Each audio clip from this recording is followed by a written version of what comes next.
Howdy, I'm Jörg Steiner. I'm a veterinarian and have been a faculty member here at Texas A&M University for many years.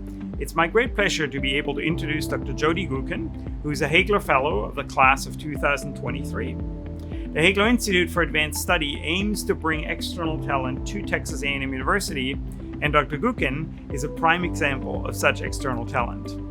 Dr. Gookin is also a veterinarian. She's been a faculty member at North Carolina State University for many years, and her research has changed how veterinarians treat cats all over the world. Welcome, Dr. Gookin. Thank you so much, Dr. Steiner. I grew up in rural San Diego County, California, and we had 3 acres of avocado trees, and I created my own little farm of sorts on one of these acres, and really loved it. Spent all my free time down there with the animals.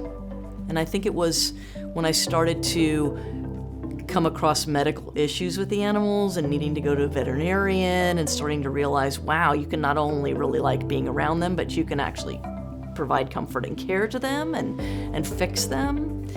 And so I decided early that I wanted to become a veterinarian. I took my obsession with studying and academic excellence to vet school. I graduated near the top of my class, and I knew that I wanted to do an internship because, well, a couple reasons. One was that I wanted to continue to learn. 2 was that I wanted to become the best veterinarian I could become. And 3 was that I was just darn right scared to go on to private practice into the real world, right? I got a phone call from North Carolina State University saying that they had an internship position and they would like me to consider it. But the kicker was that the internship was unpaid. So they said, we'd love to have you. We had you ranked near the top of our list. We're so sorry that you didn't match, but you can come and do an internship here for free. Do I go to NC State for free, which had been my #1 rank, or do I go to another place that's willing to pay me and to do an internship? I did a lot of soul searching about it, and because NC State had been my #1 choice, and I was so academically inclined and sort of envisioned myself in academia, the draw to go to an academic internship was really great, and I ultimately said, okay, I'll come and do it for free. I think if you mentioned Dr. Gookin to a private practitioner in College Station, Texas, they might not know who I am. And if they did know who I am, I think that they would think of cat diarrhea. I think I'm most known for cats and GI disease in cats, notably diarrheal disease, due to the work that myself and a lot of collaborating individuals early in my career and for many, many years and still devoted to this kind of discovery of a new infectious disease in cats. This Tritrichomonas blackburni. So what's interesting about this discovery is, one, that we don't get to discover stuff very often anymore. You know, like it's just like there's a lot of people doing a lot of things, being very observant, and it's uncommon to get lucky and all of a sudden find something that no one else has seen before. It was under our noses all the time, probably for a long time, at a very high prevalence, and we didn't see it, which is very interesting in retrospect. As we became sophisticated as veterinarians in how we did diagnostic tests for diarrhea, we stopped doing some of the basic things, like putting the tiniest amount of feces in some saline on a microscope slide and looking at it under a microscope. And that's all it would actually take to find this organism, is to do a direct examination of the feces under a microscope. But nobody was doing that anymore, except for the veterinarian that referred me my first case of Tritrichomonas. That veterinarian did that and said, hey, look at all these things. What are these? This is really weird. And then referred the case to NC State for weird parasites on the fecal direct exam. And I was lucky enough to be the resident that got to see that patient and then thus became became the discovery. I think that one realization that we'd done something special was when I was awarded a recognition by the American Veterinary Medical Foundation and Win Feline Foundation. Now they're called Every Cat Foundation. They give one award per year to someone that's contributed significantly to the advancement of feline medicine. And that's pretty special because there's only one a year, and it's sort of a leading prize in feline research. So that was really a special recognition that I think is because of that contribution.